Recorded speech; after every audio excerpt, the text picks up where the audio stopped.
Ooh. Hey y'all, welcome back to Free Game, where I give insights on life, business, and personal development. And today's topic of discussion is going to be a standard of manhood. So this episode is for all my men out there. Uh, a lot of my content is going to be men focused because I feel like we got a lot of work to do. So, um, you know, every man needs to have a standard of manhood that they live up to and aspire to live up to.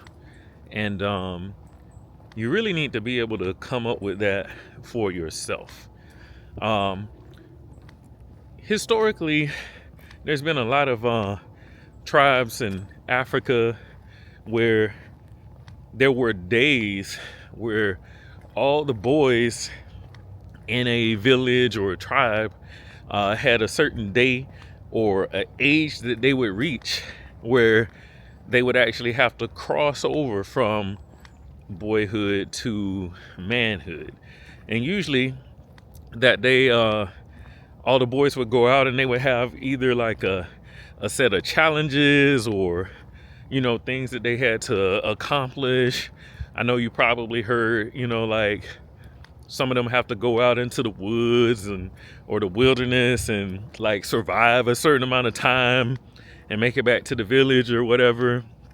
And I'm specifically going to talk about the Maasai tribe out in the Maasai Mara out in Kenya. So they're that tribe that they kind of wear red. If you've ever seen them, they do the jumping ceremonies. So if you ever seen like a group of like tribesmen kind of jumping, but that's that tribe.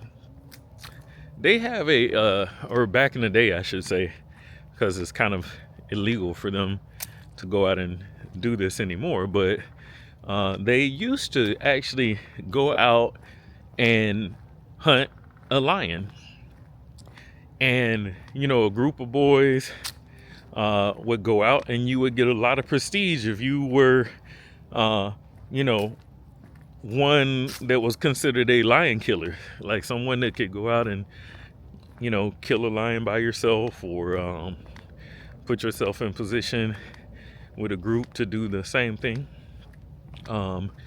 And, that would bring them a lot of prestige and, it would allow them to be able to get a better selection of mates within the tribe, just based on that accomplishment, based on accomplishing that feat.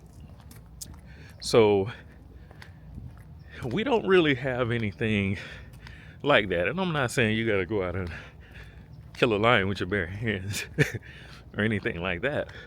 But what I am saying is, we just don't have those things in place anymore. And if you notice, like a lot of the spaces that boys did have, they kind of got infiltrated. And this isn't to knock like any particular group or anything like that, but an example would be like the Boy Scouts. The Boy Scouts got infiltrated, and either through, I guess, fighting against discrimination or something like that, even though the Girl Scouts also exist. The Boy Scouts really aren't the same as they used to be. But they used to be an organization where boys could learn different skills, be in spaces around other boys and nurture that aspect of, their existence and their masculinity. And all those types of spaces are really being taken away and nullified. I know that for me, when I went to college, one of the reasons that I actually pledged a fraternity, I went to Florida A&M University, and I pledged in spring 2001. I pledged Alpha Phi Omega, A Phi Q, Skeet Skeet Brothers, and one of the reasons that I pledged was actually because growing up, I never, like, when I was growing up, obviously everybody has challenges in life, but I didn't have a rough upbringing.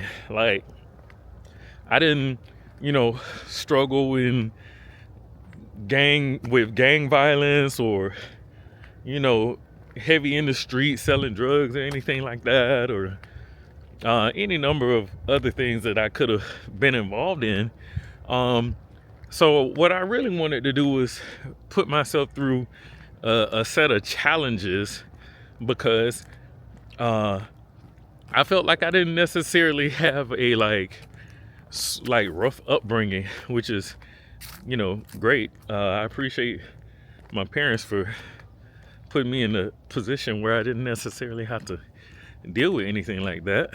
But when I wanted to pledge that fraternity, I wanted to have a process to go through that would help me, quote unquote, become a man, right?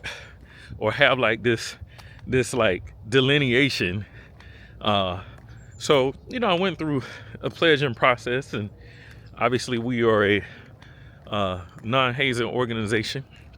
So once I did cross that fraternity, and I ended up gaining a band of brothers that I have and still have to this day for life. And those are honestly some of the best brothers that I've ever met, man.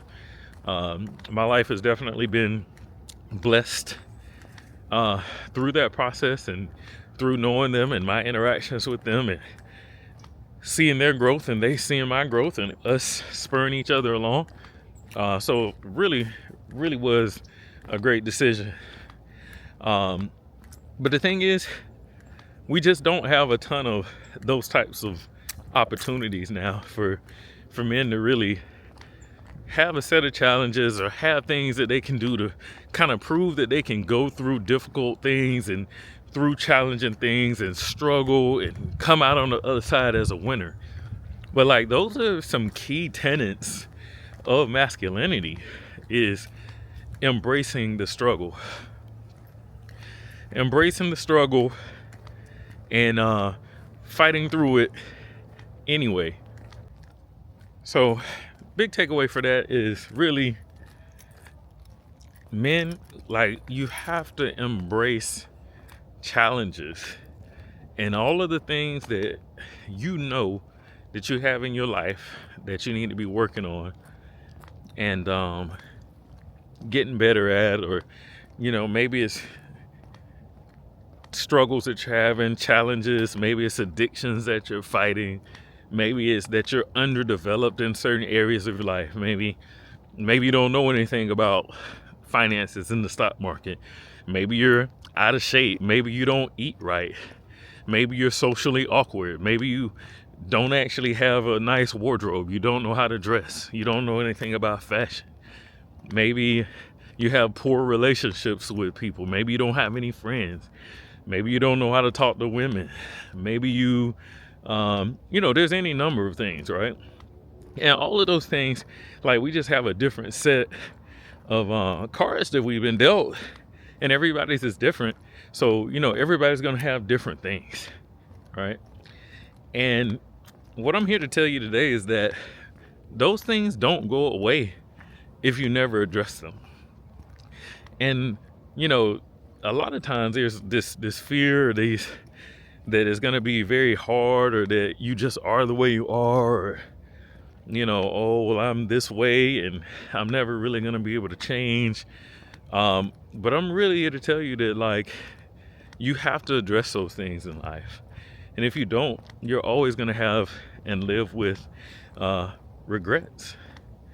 And I promise you, the older you get, the less happy you're gonna be with yourself when you understand that you had the potential to develop in those areas and you didn't. You had the potential to get better in those areas and you chose not to. Now, to bring this all back together, you do have to start somewhere, right? And it does start with your mindset. And I am going to probably end up doing an entire video on mindset, because it's really the basis for everything. It's a building block. But you have to change your mindset and know that you can't run from these things. You can't run from these things. You can't run from the addictions. You can't just sweep it under the rug. You can't run from the fact that you don't take care of yourself. You can't run from the fact that you don't know anything about money. You might be able to make some money, but you don't know how to invest. You don't know how to make money grow for you. You know, you can't run from the fact that you're afraid to approach women, but you want a partner. Like, you can't run from the fact that you eat fast food all the time and your body's starting to get out of shape and you don't work out. You can't run from those things, man. I'm here to tell you, you can't run from them. So it's best that you really put yourself in position to start addressing them slowly but surely. And it doesn't have to be this grand, I'm quitting smoking cigarettes cold turkey after I did it for 20 years, or, alcohol, or, whatever it is. It doesn't have to be like that. Sometimes it's just small things, little changes. Maybe I just cut back on the drinks. Maybe I cut back on, I used to do a pack a day. I'm doing half a pack a day now, or whatever. Maybe it's 5 minutes a day. I'm going to watch a YouTube video on personal finance so I can at least start learning about the stock market, I'm going to actually leave the house and smile at all of the people that I walk past, because I'm trying to get over my social anxiety. Like, just little things like that, because those reps will add up and you will get better. Now, to finish out this point in this video, you really do have to come up with your own standards, your own set of rules and boundaries and principles that you're going to live by as a man. Now, everybody, men, women, whoever, everybody does need principles that they live by, but it's even more important for men, because, whatever they're telling you, to be honest, like, the world's a better place when men are on their A game. And that's, maybe 15 years ago, that wasn't controversial to say, but, whatever. The world's a better place when men are on their A game. And the only way you can be on your A game is when you have standards that you're going to hold yourself to. You're going to hold yourself accountable. There's certain things that you do. There's a certain way that you live. There's a certain way that you carry yourself. There's a certain way that you're going to dress. There's a certain way that you're going to groom yourself. There's a certain way that you're going to interact with other people. There's a certain way that you're going to be in your relationships. There's a certain way that you handle yourself with money. There's a certain way that you spend money. Like, all of those things are things that you really want to be thinking about, because all of that is basically your set of standards. That's your set of standards for manhood and masculinity. And that's the most important thing that you can do. And I will say that a lot of us really haven't took the time to sit down and think about what that even means or what that even looks like. But I promise you that would be an exercise that, even if you just took 30 minutes and you took your phone and you turned it off, you turned off all the distractions, and you really focused on that one thing. Like, what are the things that I won't compromise on? And then when you set these standards, you actually have to live by them. So if you decide that, you're no longer going to date women that, talk to you any kind of way, disrespect you and whatever. As soon as you get into a situation where you recognize that someone is that way and they're treating you a certain way, you have to quit. You have to leave. You have to let it go. I don't care how pretty she is. I don't care how, nice she was last week, you gotta live by these standards. So hopefully this message resonates with someone out there. And if you never thought about it, having that set of standards, having that set of boundaries, but you need your standard of manhood. You need to challenge yourself. You need to face the struggles. You need to always be improving. So hopefully, like I said, this message resonates with someone out there. I'm starting my, vlog YouTube journey like this, and this is the second one that I recorded. So hopefully these will get better and better, and you'll get more and more out of it. But if you're rocking with the type of things that I'm going to be talking about, like I said, personal improvement, finance, business, all the things that I've, that are me, essentially, all the things that I do on a regular basis, all the things that I'm interested in is what I'm going to be talking about. So if you're rocking with me, please like and subscribe, and just put a comment in the just one word in the comments below. Just put manhood if you're still here, because we're about to raise that level. We're about to raise that standard, and hopefully one video at a time, one action at a time, we can all be better. And that's some free game. Catch you next time.